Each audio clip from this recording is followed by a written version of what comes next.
Hello दोस्तों, आज मैं आपके भारत के संविधान के बारे में मूल भाव के बारे में बात करने जा रहा हूं, जिसका नाम है भारत की संविधान की प्रस्तावना। आज हम उस संविधान की किताब के बारे में जानेंगे।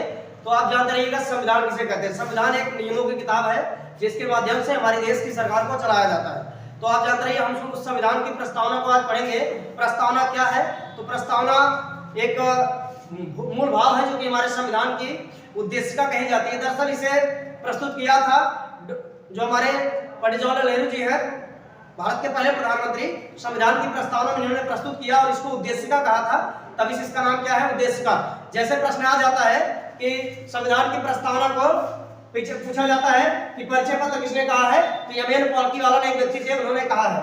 और जन्म कुंडली से किसने कहा है? तो के.एम. मुंशी ने कहा है। संविधान की आत्मा इसे किसने कहा है? ये बहुत इंपॉर्टेंट है, ध्यान सुनना। संविधान की आत्मा प्रस्तावना को किसने कहा है? तो ठाकुरदास भार्गव ने। अगर पूछा जाए संविधान की आत्मा अनुच्छेद 32 को किसने कहा है? तो डॉक्टर बी.आर. अम्बेडकर ने। अगर आप देखेंगे उद्देशिका किसने कहा है? तो पंडित जवाहरलाल नेहरू ने। अभी मैंने बताया अपने कथन में। दीर्घकालिक सपनों का विचार इसे कहा है अल्लादी कृष्ण स्वामी अय्यर और र लास्ट में विचार। र लास्ट में आप याद रखिएगा, दीर्घकालिक सपनों का विचार अल्लादी कृष्ण स्वामी अय्यर, याद रखेंगे। तो संविधान की प्रस्तावना को अन्य लोगों ने अन्य नाम दिया। ये संविधान की परिभाषा मैंने शुरू में बताया। अभी हम बात करने वाले हैं संविधान की प्रस्तावना। देखेंगे संविधान की प्रस्तावना किसको निहित है। सबसे पहले यह प्रश्न बनता है, तो जानते रहिएगा संविधान की प्रस्तावना भारत के लोगों को निहित है, भारत की जनता में। यहाँ लिखा गया है हम भारत के लोग। सबसे पहले संविधान हमारा किस शब्द से शुरू हुआ है? तो हा शब्द से शुरू हुआ है और हा शब्द से खत्म हुआ है, याद रखिएगा। सबसे पहले अगर हम बात करें, इसमें जो पहला शब्द आता है हा आता है। ये इसमें किसको समर्पित है हमारा संविधान की प्रस्तावना? तो भारत की जनता को।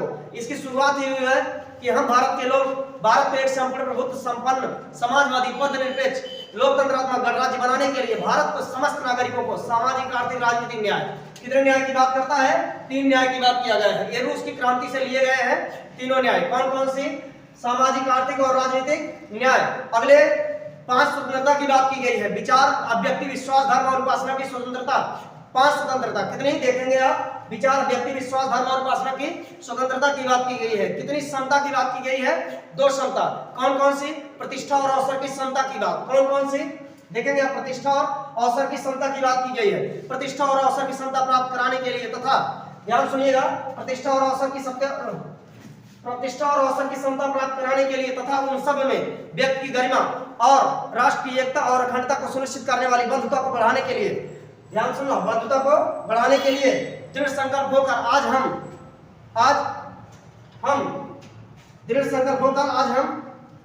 अपनी इस संविधान सभा में, जब संविधान सभा के सदस्य जो हमारे 389 सदस्य जो चयनित हुए शुरू में, जब इन्होंने शपथ ली थी, तब पूछा जाएगा पेपर में कि यह संविधान सभा को उन्होंने कब अंगीकृत किया था, किस डेट पे? तो याद रखिएगा 26 नवंबर 1949 को। देखेंगे मार्कशीट, देखेंगे यहाँ लिखा गया है मिति मार्कशीट शुक्ल सप्तमी संवत 2006 विक्रमी। ये हमारा इस संविधान को एतद द्वारा अंगीकृत अधिनियमित और आत्मार्पित करते हैं। अंगीकृत का मतलब संविधान को अपने अंगों में बसाते हैं और अधिनियमित का मतलब उसके नियमों में दर्शाते हैं और आत्मार्पित मतलब अपने ऊपर अर्पित करते हैं। देखेंगे आप क्वेश्चन को इसमें उत्पन्न हो सकते हैं, कैसे प्रश्न उत्पन्न होंगे, ध्यान सुनिएगा। जैसे क्या है, कितने न्याय की बात किया गया पेपर में आ जाएगा, तो आप बताएंगे 3 न्याय। कौन कौन से? सामाजिक आर्थिक और राजनीतिक न्याय। पूछा जाएगा कितनी स्वतंत्रता की बात? तो 5 स्वतंत्रताएं हैं। कौन कौन सी? विचार, अभिव्यक्ति, विश्वास, धर्म और उपासना की स्वतंत्रता की बात की गई है।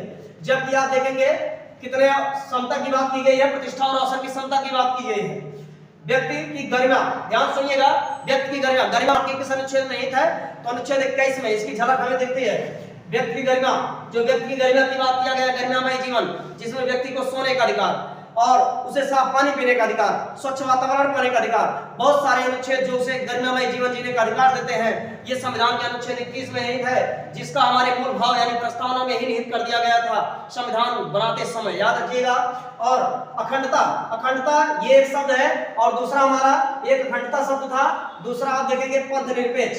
ये दोनों शब्द संविधान में जब हमारा बन रहा था उस समय नहीं थे। आप देखेंगे जब 42वां संविधान संशोधन 1976 होता है तो उसमें क्या कर दिया जाता है? दोनों शब्द जोड़ दिए जाते हैं।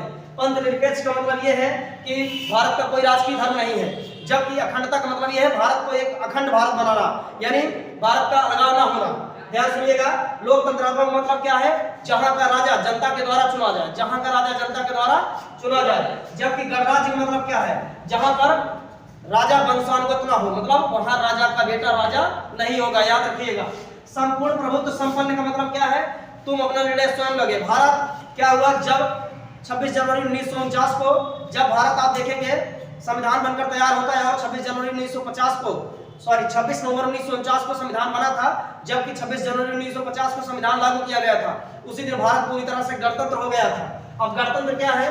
गणतंत्र का मतलब क्या है? जहां का राजा वंशानुगत ना हो। तो याद रखिएगा एक गणराज्य शब्द आया है इसमें। तो जितने इसमें शब्द हैं इन सबसे प्रश्न आ सकते हैं, और इसमें कितने न्याय है, कितनी स्वतंत्रता है, कितनी समता है, इन सबसे प्रश्न आपसे पूछा जा सकता है। तो ये संविधान का एक छोटा सा वीडियो रहा। अगर वीडियो पसंद आता है दोस्तों, चैनल को सब्सक्राइब कर दीजिएगा। धन्यवाद।